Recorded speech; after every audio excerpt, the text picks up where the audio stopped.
Good evening. Welcome to our Wednesday night Bible study. I'm Dean Anderson from the St. Albert Church of Christ. Welcome to our study. We are going to have a bit of discussion through the Facebook comments. So as you leave comments, I'll see them show up on my phone and then I'll read them off.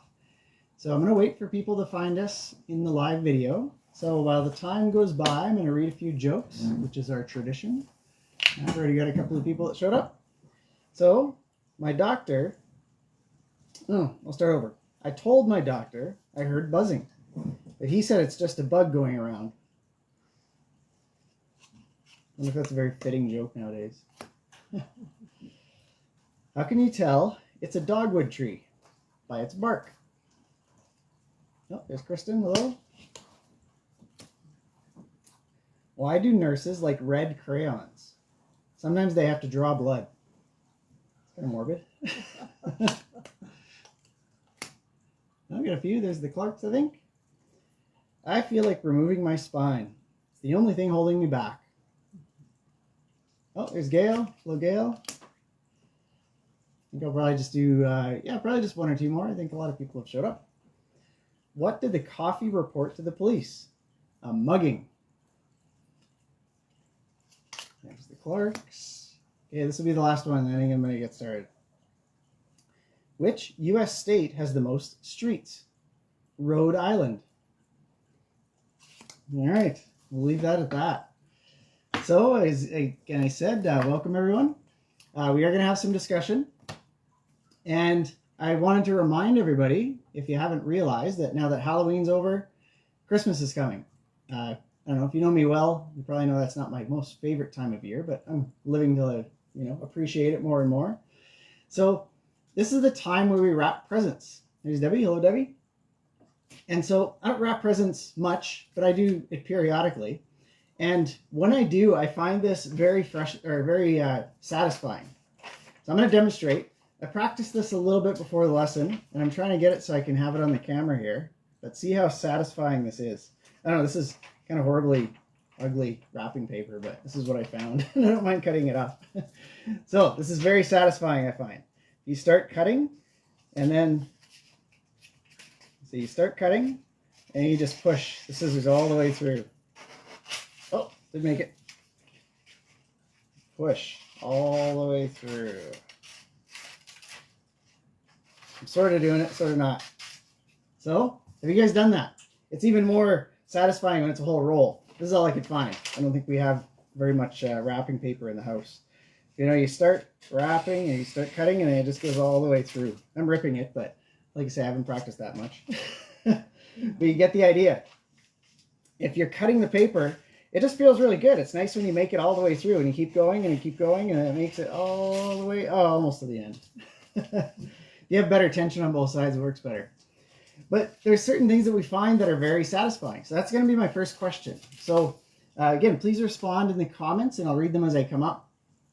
I find this kind of satisfying when I'm cutting the wrapping paper and it actually makes it through without ripping at the end, which for me here it did several times. But what gives you a sense of satisfaction? Respond in the comments. The first thing I actually thought of when I read this, or when I thought of this question, is the thing that gives me a very big sense of satisfaction. When I'm mountain biking, I'm hoping people can somewhat relate to this. But if I'm mountain biking, I do this a lot. And if you're going around a corner, and you do it really fast and you have all your balance set just perfectly and you go around the corner and the speed just carries through the corner. So you just kind of whip through the corner. You don't hit your brakes too hard. You don't, skid out or do anything like that. I find that really satisfying. I have kind of trouble with that. That's something that I'm constantly practicing, is trying to corner fast when you're mountain biking. So when you actually get it and you kind of carve around that corner and you carry your speed all the way through, it just feels really, really good when you actually manage to do it. Again, with presents, that's always nice. If you finish a goal, I think a lot of people find that very satisfying. If you have something set ahead of you, maybe you say, I'm going to finish these 3 things today, whatever those things may be. As you go through the day, you cross one of them off, you cross the second one off, and you cross the third one off. So you were successful in your goals. That gives a lot of satisfaction. You set something out, and maybe it was challenging, and you actually succeeded in doing it. That's very satisfying. Joyce says, Oh, vacuum cleaner lines are satisfying. Okay, so if you're vacuuming the carpet and you have the nice perfect lines, I guess that could probably apply to lawns. If you're mowing your lawn and you have those nice perfect lines. Melinda says, when I finish a bottle of lotion or shower gel and I get to recycle the bottle and start a new one. So yeah, very true. I actually feel that way about pens. If I can hold on to a pen until the pen is all the way done, and then I get to get another pen, I feel very satisfied with that. I'm not losing pens halfway through. I think that idea of finishing something, is very, very satisfying. Another thing I kind of thought of, this might go more along the lines of refreshing, but if you're really thirsty and you have a nice cold drink, so satisfying to get that. You really crave that, and then you actually get it, and it tastes so good and it feels so good. Gail says good days, so all day. So if you have a nice, good, solid day where everything went really well overall, it's very satisfying to have. So I looked up the definition of satisfaction. I always find it interesting just to look up the definition, just to make sure I don't have, a perception of a word that I think is correct when it actually isn't. That's happened before. Satisfaction is fulfillment of one's wishes, expectations, or needs, or the pleasure derived from this. So I think that matches probably most people's definition of what satisfaction is. Tina says, getting everything cleaned and put away in the kitchen after a big baking day. So yeah, very satisfying. You get everything all cleaned, everything's put away, you're ready for the next baking day. It gives you a lot of satisfaction to have that completed. So this is what satisfaction is. Another definition that I read when I was researching this is we can be happy at times. It's kind of it's an emotional thing overall. So we can be happy, we can be disappointed. I know there's that whole discussion of, you can be joyful throughout all of those different times. And we're going to sort of get into that a little bit today, not fully. But we can have like happy moments, disappointing moments. We can be going through really good times where we're celebrating something, or we can go through difficult times where we're not so happy. We're struggling through things. So that's sort of happiness. And then the way this was defined that I read is that satisfaction is being happy about life. So it's a little bit more general in a sense. If you have satisfaction about life, then that's where overall you feel good about the way things are going. Again, overall, you're going to have highs and lows through that, but overall you feel pretty good about how things are going. And you get a sense of calm and happiness because of this, about how you're living overall. So we're going to start in the Old Testament. We're going to go to Psalm 63. It is a Bible study, so we are going to focus this on Christianity, and we can have an overall satisfaction from serving God. And that's generally what this passage says. It kind of lays it out for us. It's this whole idea of having a satisfying life as a Christian. Now, believe it or not, that might be something that some people don't think. They might think that a life of a Christian is just all struggle and it's all hard and you just got to struggle through the whole thing and it doesn't matter how you feel. It's not the case. We can have a very satisfying life as a Christian. So Psalm 63, we're going to read verses 3 to 5. So Psalm 63 starting in verse 3. Or we'll start in verse 4 actually. So it says, I will praise you as long as I live, and in your name I will lift up my hands. I will be fully satisfied as with the richest of foods. With singing lips my mouth will praise you. When I first read this, I actually thought I will be fully satisfied with the richest of foods. I'm like, well, what does that have to do with Christianity? Is that something we can be satisfied with as a big meal? But it says, I will be satisfied as with the richest of foods. So serving God can give us that sense of satisfaction, just like we are satisfied by having a big meal. Not too big, of course, but having a good sized meal where you feel satisfied. You're no longer hungry. You have that sense of satisfaction. And when we decide to serve God, we can gain immense satisfaction in life. The one thing I want to point out, which I think a lot of people realize, is that serving God is hard. It's not a walk in the park 100% of the time. And again, you might think that if you have to have a satisfying life, it's got to be all easy. But being a Christian is not all easy, but yet we can still have a sense of satisfaction. If we're living the Christian life, if we're pursuing righteousness to the best of our ability, things might happen that are challenging. First thing that I think of when I think of doing my best to pursue righteousness through the things that I do is it's hard to exhibit the self-control to do those correct things, to live that righteous life. And I find that very challenging. So again, it's hard to do that. Along the way, you might bring on some ridicule. People might make fun of you. Like, oh, it's irrational to be a Christian. Why are you doing this? People might give you a hard time. You might actually lose friends because you're no longer willing to do those things that you used to do maybe with them. Those things that you shouldn't be doing anymore. So these things are difficult. They're hard. And sometimes the satisfaction we gain from serving God is more of a choice than something that just happens. So again, this is somewhat similar to that whole idea of having happiness and joy, or that talk about that idea about having happiness during the moment. And then even when you're feeling down and you're not so happy, that emotion of happiness, you can still have a joy in knowing that you're doing the right thing. This is very similar to that. We can gain satisfaction from serving God, and it's almost a choice. It's something that we choose to happen, or choose to feel in a sense, or choose to understand, because we know that we are serving God. We're doing that right thing. So that leads to my second question. We'll see what people think about this. Is how can we be satisfied with serving God even when it's hard? So how can we do this? How can that, those times that we're struggling, trying to pursue that righteous life, how can we be satisfied in serving God? How can we have that sense of satisfaction when things are hard? So again, we might not feel super happy at the moment. We might feel a little bit frustrated. We're not having those positive emotions that we generally associate with satisfaction. How can we still have a sense of satisfaction? How can we know that we are doing the right thing, I guess? How can we know that we can feel this satisfaction in a just way, or a just way? The one thing I thought of is that whole idea of knowledge, kind of an idea of logic and understanding the whole situation. If you're going through a struggle of any kind, and you realize that struggle is going to result in something good, it helps you get through that struggle. And you can feel satisfied as you kind of cross those hurdles and progress through that difficult time. You can understand that it's for a good purpose. And that knowledge and that kind of logical recognition of what's happening in the whole situation can help you feel satisfied for those little baby steps that you make through that difficult time. Joyce has a good point, saying when you work hard through something, it feels good and you have that sense of satisfaction. So even, during the time, you can have a bit of satisfaction. And as you work through something, you can have a sense of satisfaction. One trick to that, I think, is the idea of breaking up your task or your struggle into little steps. Taking that idea of one day at a time, or one step at a time. You look for that next little positive goal that you can reach. And once you reach it, you celebrate it. You get a sense of satisfaction. You still might have a long way to go, but you take satisfaction in that one little step that you've made. One way that we can know that we have or gain satisfaction from serving God is what Joyce is saying about getting those blessings when we do carry through with those difficult times. So we can actually gain a blessing from it. One other thing I thought of is this whole idea of having your brothers and sisters with you during that time when maybe things are difficult, or just in general overall.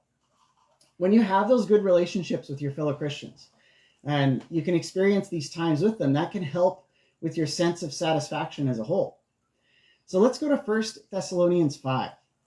We're going to look at this idea of having fellowship with other Christians and that giving us a sense of satisfaction.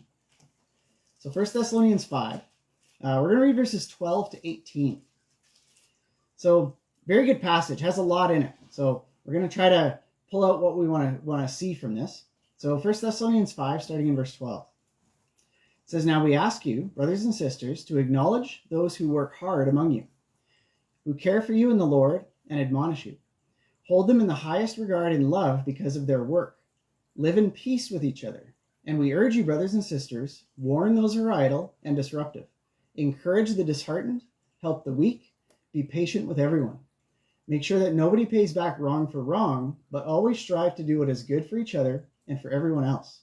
Rejoice always. Pray continually. Give thanks in all circumstances, for this is God's will for you in Christ Jesus." I think this whole idea of satisfaction can be, talked or is referred to in this whole idea of giving thanks in all circumstances. He's not saying give thanks only when times are good. Give thanks in all circumstances. So in order to do that, you have to look for the things that you're thankful for. And when you're going through that low time, you can gain satisfaction from seeing those little tiny things, those little positive things that are going on in your life. Kind of broaden your view out beyond the struggle that you're going into. Sometimes we can kind of get tunnel vision and just focus on our problem that we're focusing on at that point or living through at that point. Try to broaden it a little bit and kind of understand, maybe where you live, you have food on your table, be thankful for it. These very basic things that we can be thankful for. But throughout this passage, it's talking about working together. We have our brothers and sisters in there. He says, I urge you, brothers and sisters, warn those who are idle and disruptive, encourage the disheartened, help the weak, be patient with everyone. This is us working together through this. One of the popular COVID phrases that I've heard over the last year or two is, we are all in this together. And as Christians, we are all in this together. We have each other to lean on. And as we help one another grow, as we become better Christians, as we pursue righteousness together, we can encourage one another when we're feeling disheartened. And this positive reinforcement can help us with our feeling of satisfaction in life.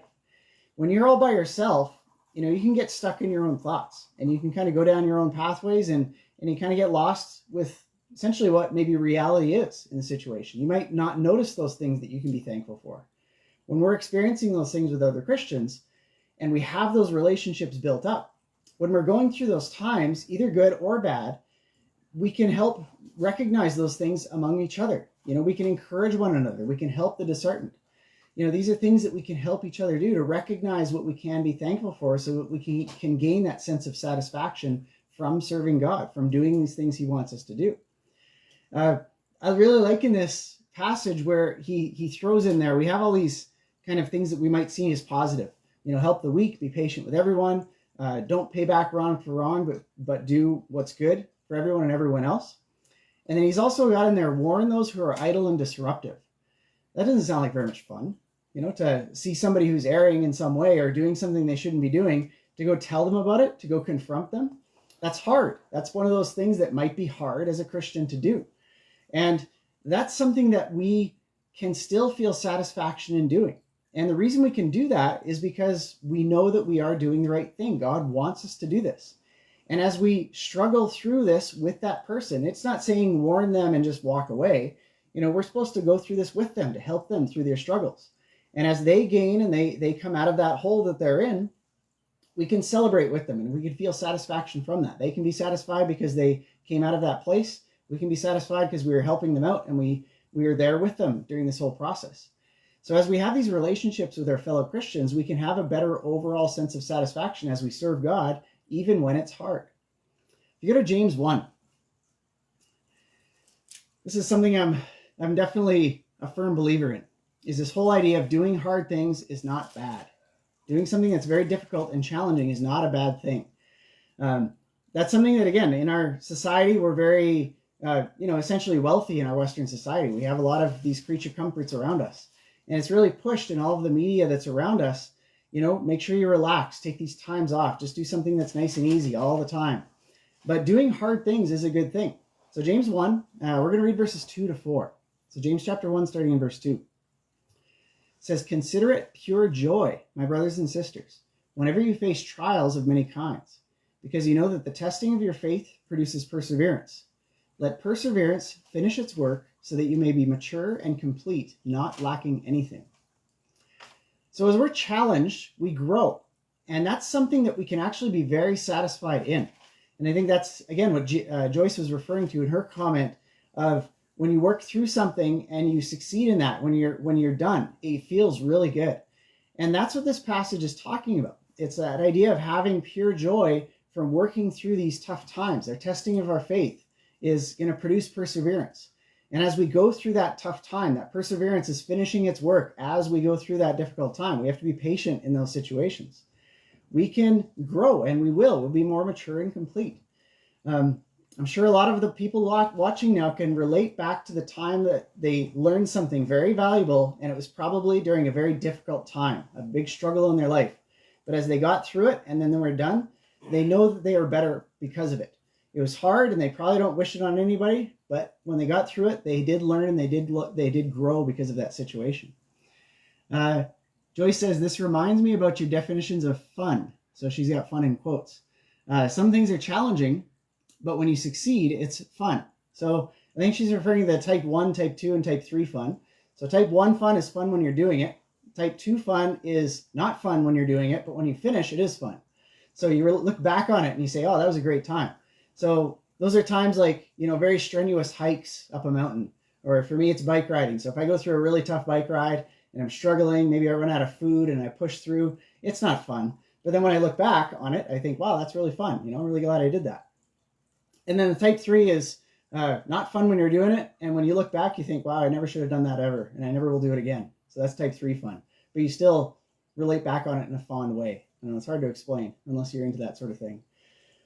But that's very true. As we're challenged, we grow, and we can be satisfied from this growth as we persevere and as we're patient through those times. Again, if we break it up into little baby steps as we go along, say, okay, I just got to get through this day. And when you do that and you're satisfied because you made it through that day, then it's the next day and the next day and the next day. And you kind of chip away at it, and you can feel satisfied for every one of those little steps. Again, in these things that I like to do, these kind of adventurous things, bike riding, going on these big long bike rides, a lot of it is about really looking for those things that you can celebrate. You try to kind of push away those things that really hurt or are uncomfortable, and you really focus on those things that you can really celebrate. Like really, really tiny things, like, oh, I found a gas station. I can go get a hot dog or something like that. Like that's a major victory to do that.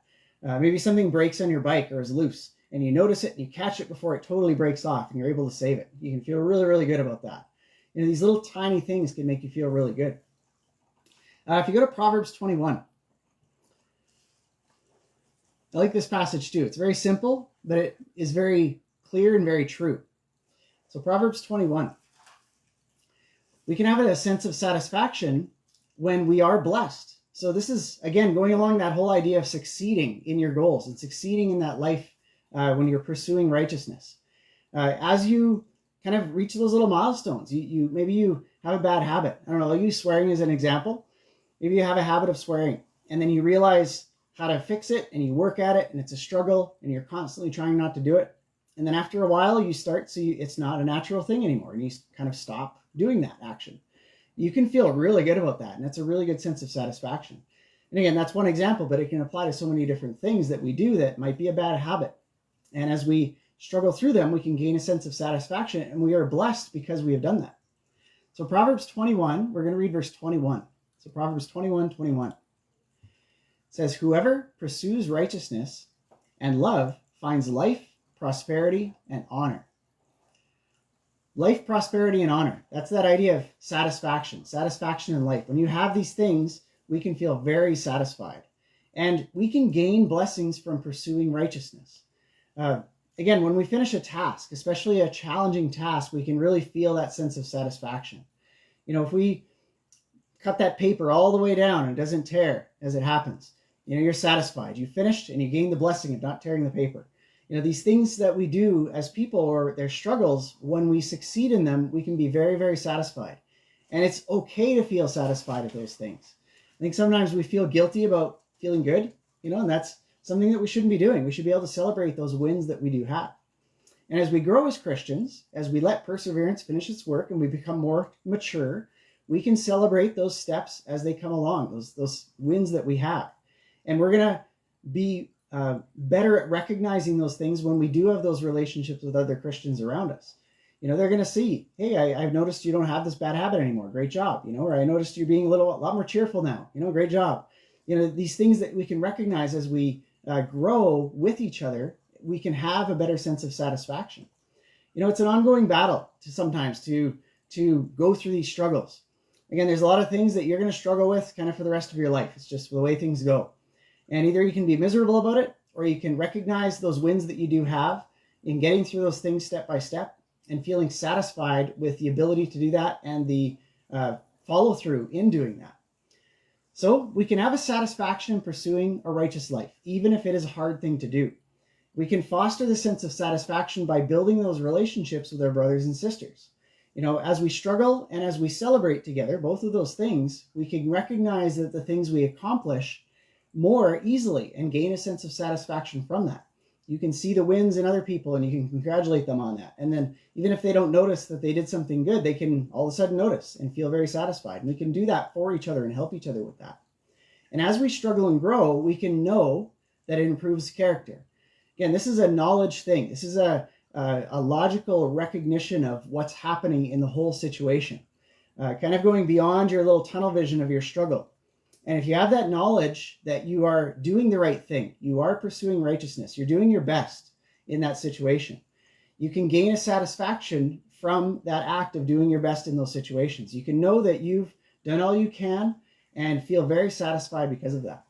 And as we come through it, we can be satisfied with our efforts, especially if we do succeed in whatever we were working at, or successful in getting through that trial or tribulation or whatever it may be. And as long as we know, we can always know that as we serve God, we can ultimately gain that blessing of returning gaining that eternal inheritance with Him. That's the one thing we can always remember. And we can always be satisfied with that, and we will be ultimately satisfied when we do gain that gift. So thanks for listening, everyone. Let's close in a word of prayer. Heavenly Father, we thank you so much for giving us your word, for giving us the message so that we can read what your will is for us and that we can put it to practice in our lives. We know that you have our best interests at heart, and I pray that we can trust that as we study the scriptures and as we pursue righteousness by putting those things to practice in our lives. Pray that we can stick to that we can celebrate the victories when we have them, that we can understand that as long as we carry out your will during good times and bad, that we can know that we are doing the right thing and gain a sense of satisfaction from that. I pray that you can give us the strength to do that, to carry through those times where it might be difficult and it might be hard, that we can stay true to your word, that you can give us the strength to do that, and that we can always do our best to do the right thing in all of those situations. And I thank you so much for giving us your Son and your word. In Jesus' name we pray. Amen. Thank you very much for joining us. Be safe, be well, and God bless.